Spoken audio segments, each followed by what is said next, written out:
Okay, squirrel hunting buddies and friends. Today I'm going to show you my my training area for my squirrel dogs. A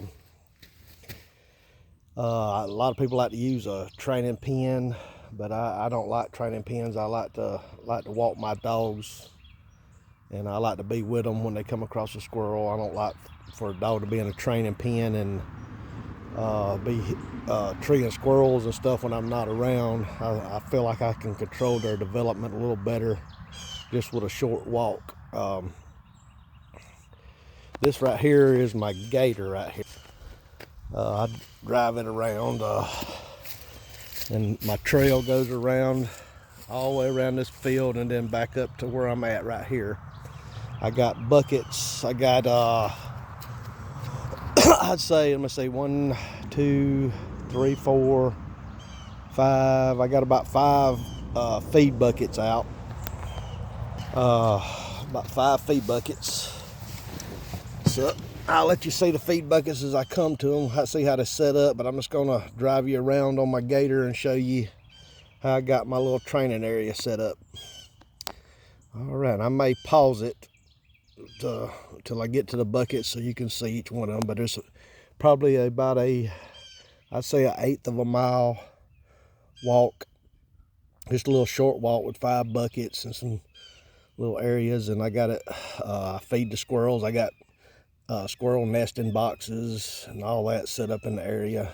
And actually I live right across the road there. This is my wife's uncle's property where I train my dogs at, and he deer hunts it. And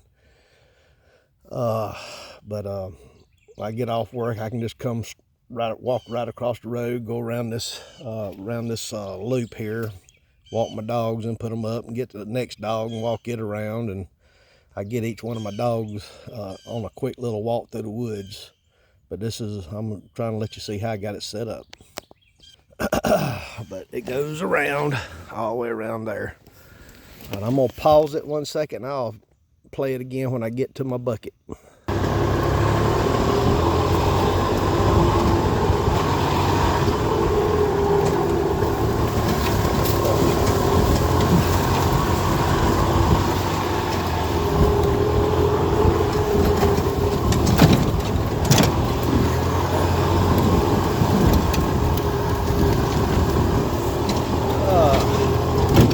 There's one of my nesting boxes right there, made out of a 5-gallon bucket, screwed on the side of the tree. Here's my feed bucket. This is my first bucket. I just put some corn out a while ago.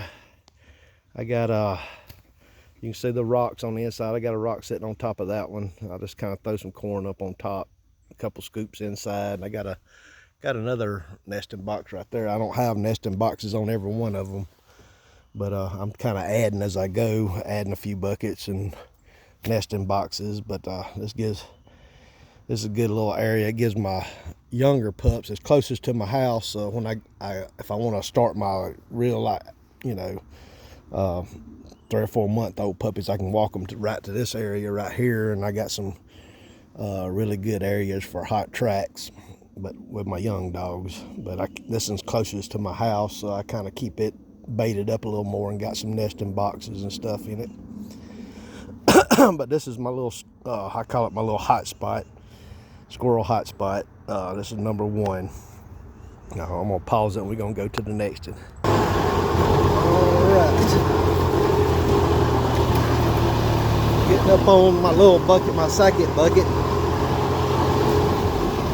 Uncle's got a place right there. He feeds the deer out of a satellite dish. And I got my feed bucket right here. This is my second bucket. Something's already been in here since I put that corn down right there, birds or something. But this is my second bucket. Let's go down to the next one. All right, coming up on my third bucket. There's my old car right there.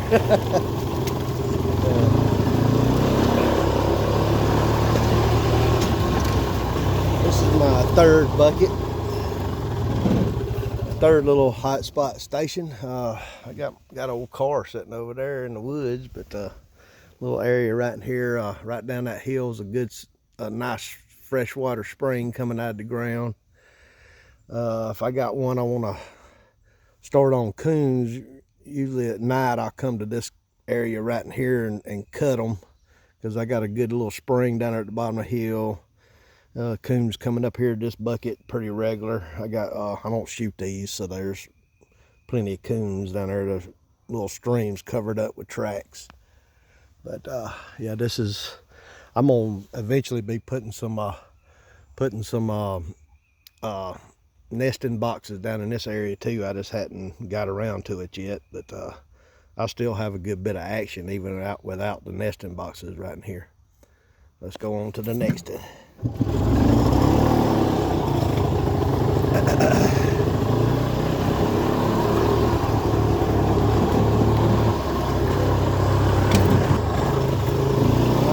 Another one of my uncle's satellite dishes he feeds his deer with. Let's see, I got the little area up here on top of the hill. This is just a big giant circle as it goes around. Got a station right here, hot spot, little squirrel hot spot. Got corn. I'm gonna come back down here about 5. I'll probably walk my dog through about 5 o'clock and get them treed up. But I got an old timey feeder right there on the side of that tree I don't use no more. I decided I'd rather have them on the ground, get the squirrels out of the trees.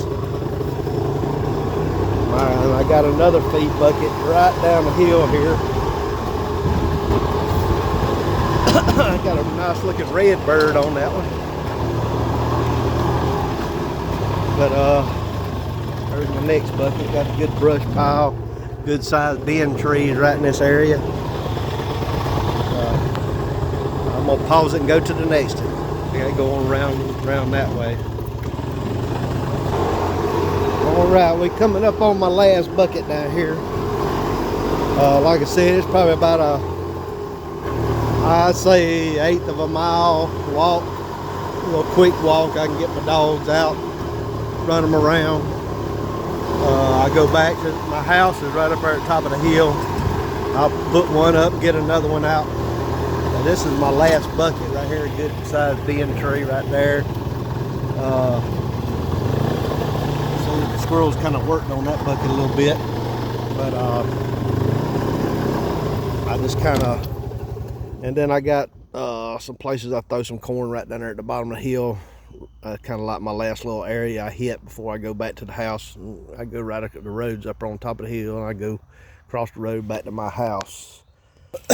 Now, I just wanted to kind of give you an idea how to set up a walk for your dogs, training them on squirrels.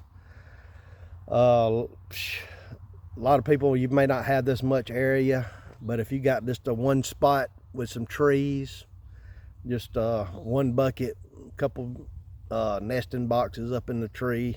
If you ain't got but one little area with one tree, and you could kind of encourage the squirrels to come to that area. But you don't necessarily have to have 5 or 6 bucket big enough area. You can just have one, like I said, a little patch of trees and one bucket in the middle, and just walk your dog out there every day and see if he get on something. But I just want to kind of give everybody an idea how I set up a little training area. Like I said, I don't really like to use a training pen, because I don't particularly think it's a good idea for your dog to be out there treeing and you're not able to come to it.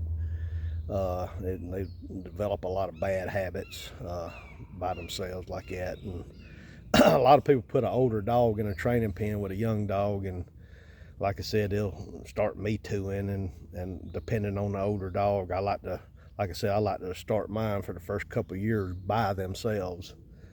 But that's how I got my training area set up. Thank you.